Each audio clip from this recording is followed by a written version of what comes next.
sure we should all be as happy as kings. So wrote Robert Louis Stevenson of a world far less advanced than this world of ours today. In this age of super speed, atomic energy, jet propulsion, floating fortresses and the like, not one of these and other wonderful developments that are not directly or indirectly associated with this most versatile of substances, rubber.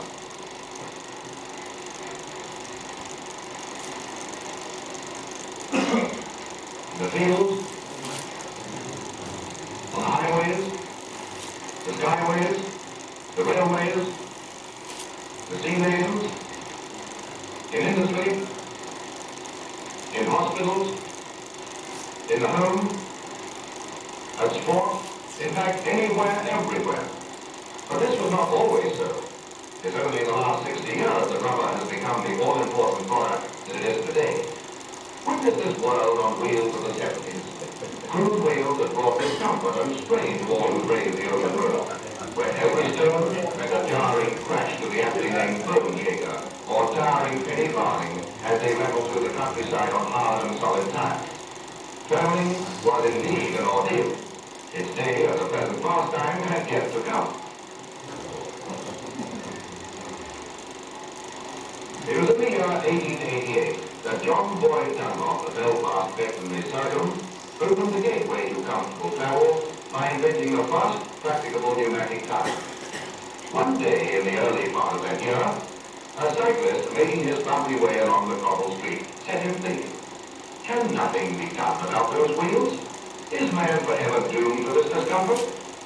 Why not devise a means of absorbing the shocks and vibrations? Later came the flash of inspiration that was to give this man a place in history for all time. He first made a disc of wood, and then constructed a tube from thin sheet rubber, into which he inserted a small air supply tube. Then, with a football pump, the first pneumatic tire was inflated and secured to the wooden disc with a strip of linen.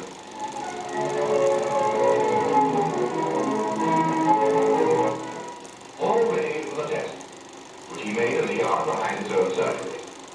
His little son Johnny had a tricycle with solid tires, and it was to one of these that fell the ignominy of the first defeat by their pneumatic successor.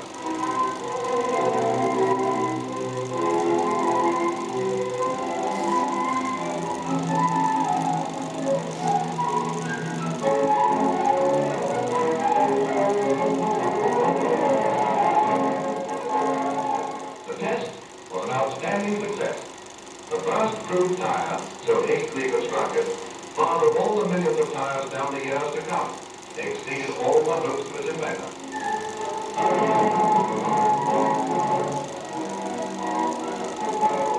Thus encouraged and fully conscious of the possibilities of his discovery, Dunlop then prepared two large pneumatic tires, which he fitted to Johnny's tricycle.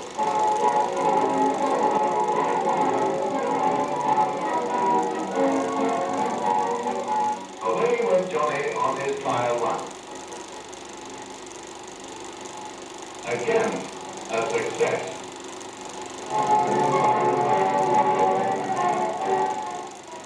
But a sterner and more exacting test was yet to come.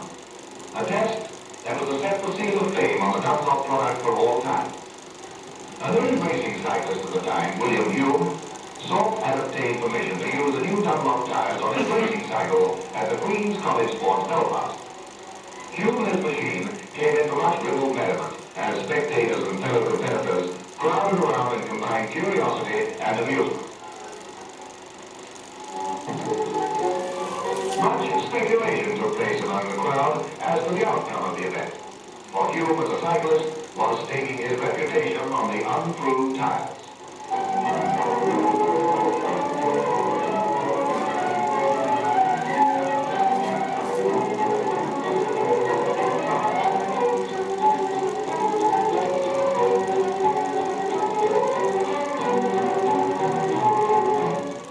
As lap after lap was completed, it was apparent that the tires were standing the strain, and Hume flashed across the line in a clear-cut victory which justified the claims of the inventor. Although those present did not realize it, the speed and reliability of the Dunlop tires in that race has altered the course of transportation for the next few decades.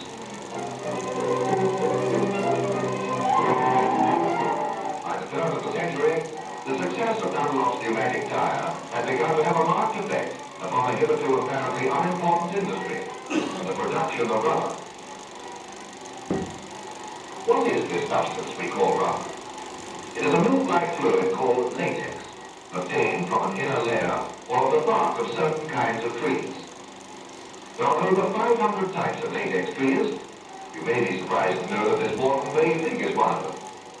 But the best producer is a tree which originates from Brazil, known fondly to scientific men as Hevea brasiliensis. This tree has been successfully transplanted in Malaya, where now most of our rubber is grown. Increased demand for rubber has led to new and more scientific methods of growing, and only the seeds from specially selected trees are sown. Planting of the young seedlings is done in moist ground, whilst they are still in small wicker baskets, which gradually rot away as the young seedlings take root.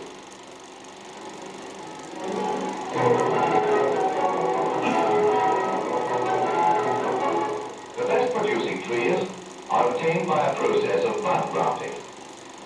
Now don't take three gentlemen in the office. A man is selected to lead others because he is, first, a man in every sense of the word. Secondly, he knows his job. Thirdly, he has the disposition to be able to work as part of a team. A team which has one aim, putting the Royal Air Force on top and keeping it there. The other man must have given me a pretty good recommendation, because when I went up to Booth for an interview, I was in and out of the office in a couple of seconds. Then the next thing I knew was I had to report there to the selection board. When they're going to go and see the MO, I knew I'd pass the board.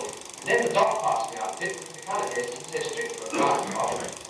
Hello, Jessie. Hello, Bill. How did you get on? Get on. Yes, for the interview. I met Mrs. Johnson on the way up and she told me. Oh, Mother, what did I tell you? Yes, Mrs. Johnson. And she told me she couldn't say a word to anyone. She's all right. It's true. Oh, Bill, I'm so glad. Where's your new uniform? Oh, that comes along later. I like your new dress. Charlie. Why, hello, Arthur. Charlie, you old fool. Good work, Bill. Janet's fine. They can't keep a good man down, no? Of course they can't. They've been acting 81. Why does they can't? Unpaid. There's the bill. Damn that. Good shake, Charlie. Constant needs to be officer. Charlie, that's not anything. No, dear. Bill. Of course, that's stupid of me. Congratulations, Bill. Thanks, Bill. Your next double is, Charlie. I don't think your commission will come my way. Maybe not, Charlie. But the point is, Bill here is doing the job that fits him best, and you're doing the job that fits you best. And that's the whole idea, as I see it. Everybody has talent of some kind, but many people hide their talent. Don't even realize they've got it. The country needs everybody's talent. Yours, and yours, and yours. Find a job that you can do well, and you'll be doing your duty both to your country and yourself. What I've seen of the careers of you boys has made me realize why I do so much to persuade you young fellows to remuster to the highest grade your talent can command. It makes you a square peg in a square hole, and it's going to help you to do your best in winning victory. And after the war, well, things won't be as they were last time, you know. The jobs will go to the trade. It's being organized now.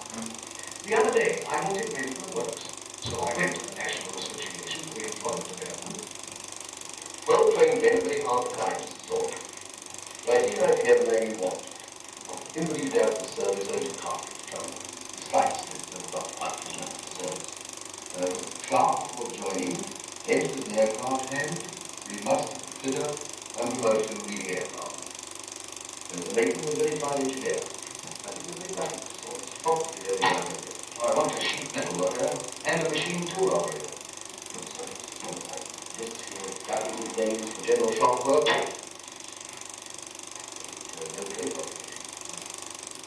And that's what will happen after the war. I might want to get back to the office. I don't. From what I've read of this new radio location, it's going to be a big thing. And you're getting in on the ground floor now. Anyway, it would be a very pleasant feeling to have two jobs to come back to. A choice of career, thanks. And what comes first? You're doing a better good for your country. Now, Dad, your tea and the children waiting. Waiting.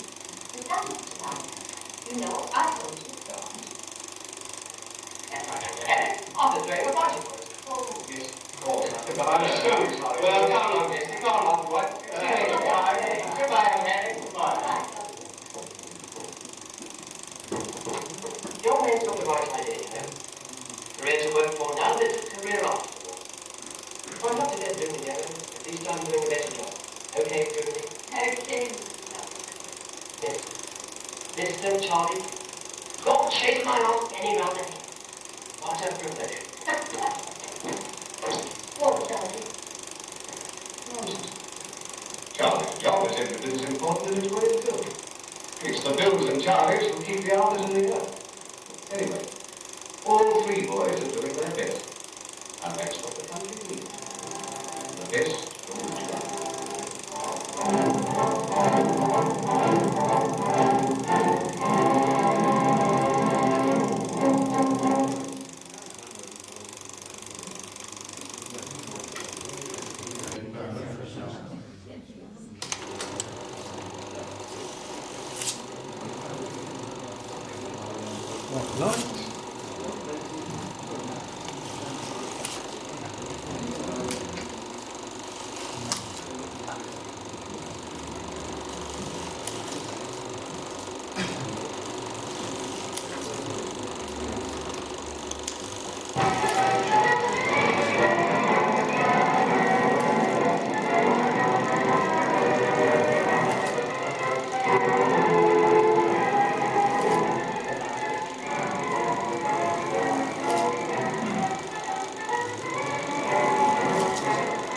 The world is so full of a number of things.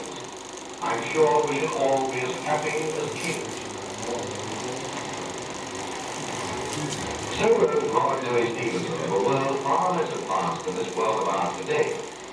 In this age of super speed, atomic energy, jet propulsion, floating fortresses and the like, not one of these and other wonderful developments that are not directly or indirectly associated with this most versatile of substances, rubber.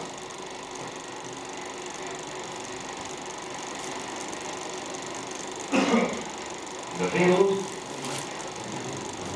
the highways, the skyways, the railways, the sea lanes, in industry, in hospitals, in the home, at sport, in fact, anywhere, everywhere.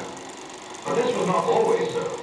It's only in the last 60 years that rubber has become the all-important product that it is today. Witness this world on wheels of the 70s. Crude wheels that brought discomfort and strain to all who braved the open road, where every stone meant a jarring crash to the aptly named bone shaker, or towering penny farthing as they rattled through the countryside on hard and solid tires. Traveling was indeed an ordeal. Its day as a pleasant pastime had yet to come. It was in the year 1888 that John Boyd Dunlop, the Belfast veterinary surgeon, opened the gateway to comfortable travel by inventing the first practicable pneumatic tire. One day in the early part of that year, a cyclist making his bumpy way along the cobbled street set him thinking, can nothing be done about those wheels? Is man forever doomed to this discomfort? Why not devise a means of absorbing the shocks and vibrations? Later came the flash of inspiration that was to give this man a place in history for all time. He first made a disc of wood, and then constructed a tube from thin sheet rubber, into which he inserted a small air supply tube. Then, with a football pump, the first pneumatic tire was inflated and secured to the wooden disc with a strip of linen.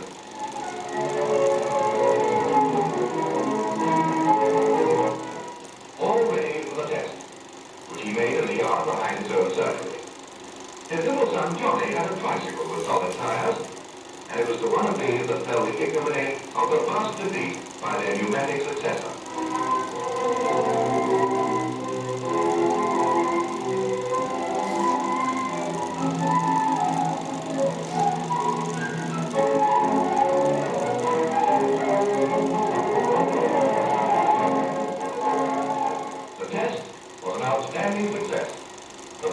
unproved tire, so hastily constructed, father of all the millions of tires down the years to come, exceeded all the hopes of its inventor.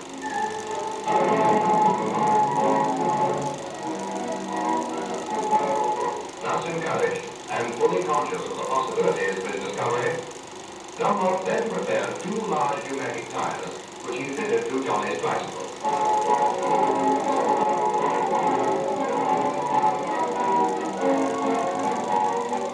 Away went Johnny on his trial run. Again, a success.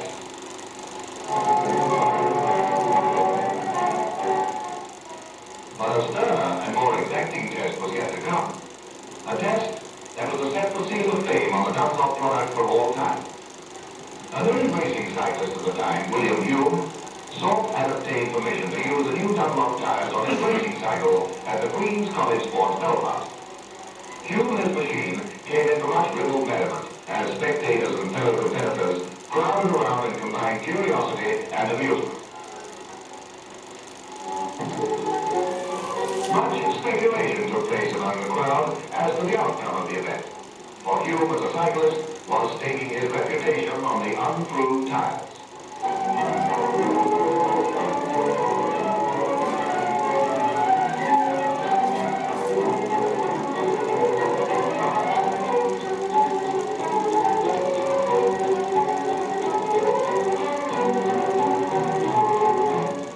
As lap after lap was completed, it was apparent that the tires were standing the strain, and Hume flashed across the line in a clear-cut victory which justified the claims of the inventor.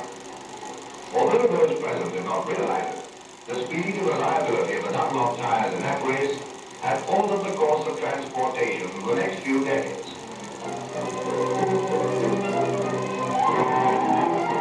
By the turn of the century, the success of Dunlop's pneumatic tire had begun to have a marked effect upon a hitherto apparently unimportant industry, the production of rubber. What is this substance we call rubber? It is a milk-like fluid called latex, obtained from an inner layer or the bark of certain kinds of trees. There are over 500 types of latex trees. You may be surprised to know that this Morton Bay fig is one of them. But the best producer is a tree which originates from Brazil, known fondly to scientific men as Hevea brasiliensis.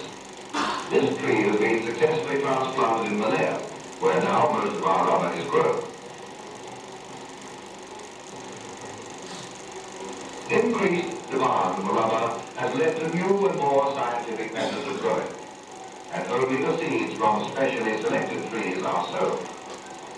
Planting of the young seedlings is done in moist ground, whilst they are still in small wicker baskets, which gradually rot away as the young seedlings take root.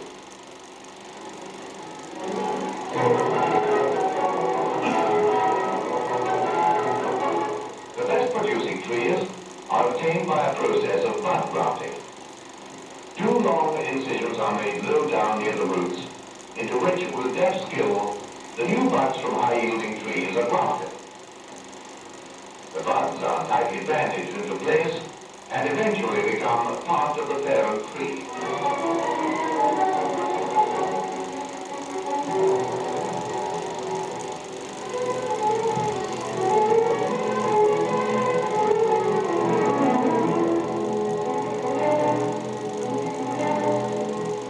To protect the graft from the rays of the sun, a protective covering of leaves is added.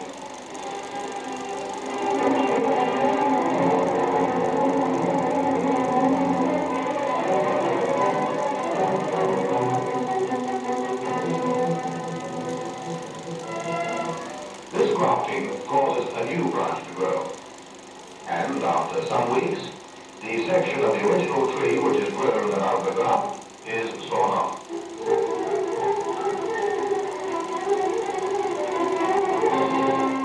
Trees are ready for tapping in about 5 years. Tapping is a skilled process, as the groove must be cleverly cut to direct the flow of latex, whilst at the same time avoiding injury to the tree. By tearing away a thin shaving of bark every second day, the latex is kept flowing. The containers are are emptied twice daily into a large can, taken to the collecting station where it is tested at the plantation laboratory.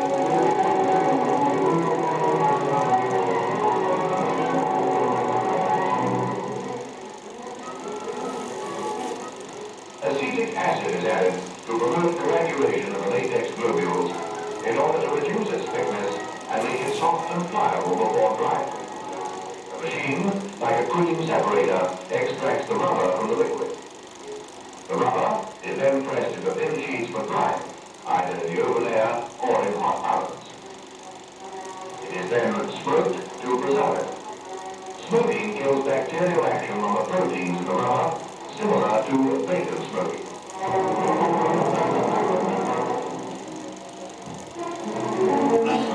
The liquid latex is also of great commercial value, and here it is being poured into drums ready for dispatch. The sheeted rubber is then pressed into bales, ready for shipment to the factories overseas.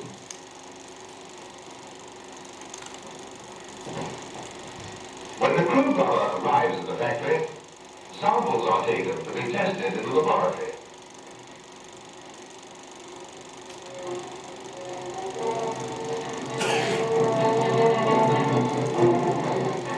Whilst this is being done, the bales are sent by conveyor to the star cutter, which cuts them into approximately several equal parts for easy handling and blending.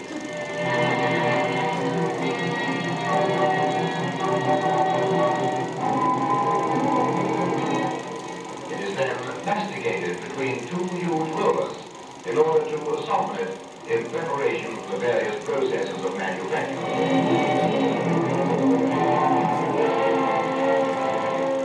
From here, it passes on to the mixers, who add the various ingredients that go into making the finished article. Careful weighing is most essential.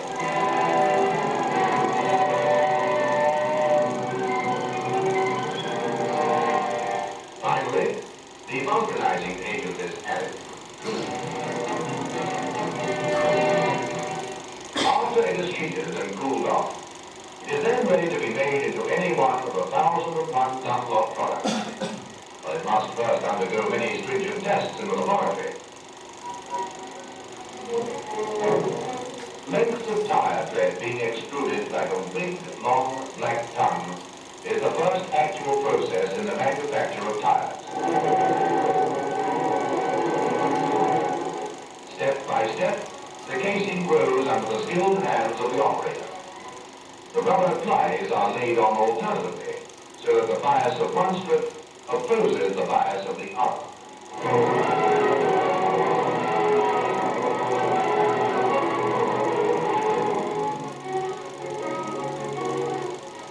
The tire is then vulcanized in an automatic steamboat, which opens at the expiration of a specified time, and the finished job emerges complete with the famous Dunlop tread.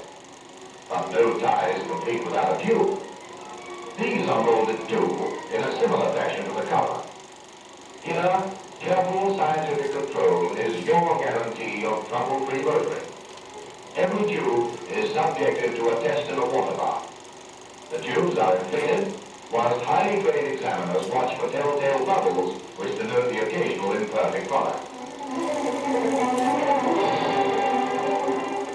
Finally, the toughest test of all, of both cover and tube, not only in the factory, but under actual conditions, such as with these daredevil riders bucking and busting their way up dizzy hill slopes.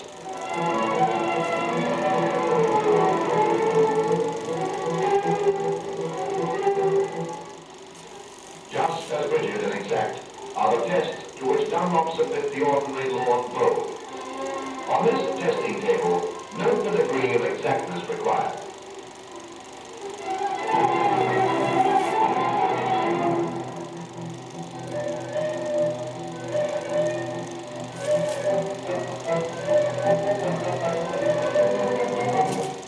What wouldn't these ardent devotees give to be able to repeat such accuracy? And so with a tennis ball. Whether it's the friendly weekend game of tennis or the tense competition of champions, the standard of the tennis ball must never vary. The reliability of the Dunlop tennis ball has helped many a keen amateur up the ladder of tennis fame. Here's a batch of tennis balls coming off the production line.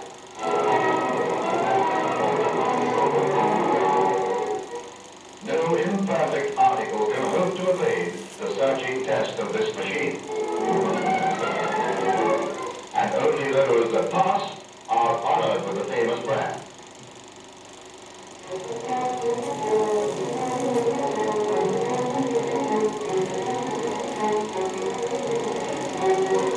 And the golfers, here's the very beginning of those long, beautifully straight drives you dream about.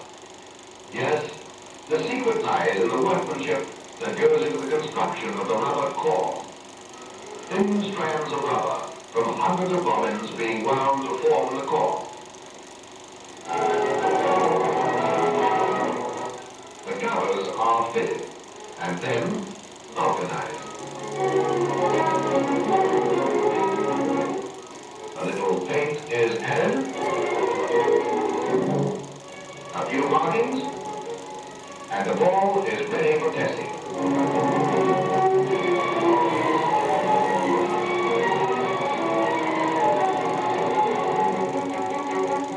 320 yards and straight as an arrow.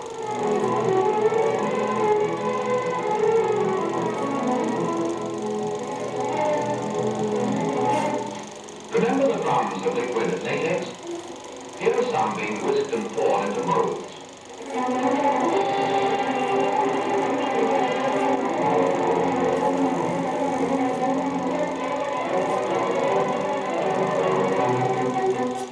Behold, Dunlop Pillow cushions and mattresses. Dunlop Pillow mattresses in hospitals are becoming more and more popular. Makes hospital almost a pleasure, doesn't it? Yes, it will be almost impossible to enumerate every rubber product that is made, as new uses are being found every day for this wonderful substance. Look at the part it plays in the home, for instance. In the kitchen, it provides a fine floor covering. And there's no fear of a chill here as you step from the bath onto this effective bathroom floor.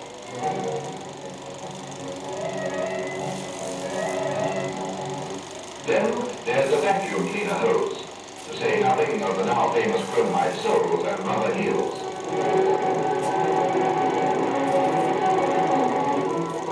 And of course, no garden is complete without a hose. Rubber gardening gloves for a lady, and pneumatic tires for the wheelbarrow. In the hospitals, rubber is practically indispensable. Apart from the many uses to which it has been put, its hygiene and germ-proof qualities make it doubly desirable.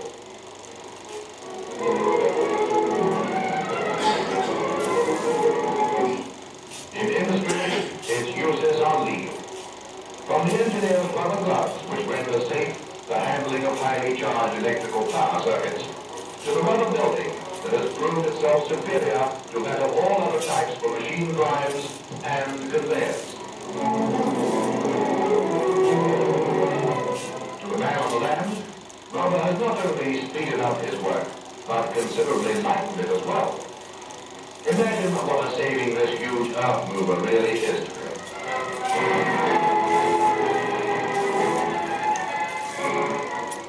This baling machine and powerful tractor saves the farmer many long days of arduous labor. Even the task of old Colin is made easier and his usefulness greater by fitting special wheels with pneumatic wide area tires. Yes, wherever you go and wherever you look, you'll find this wonderful substance in one or other of its many forms.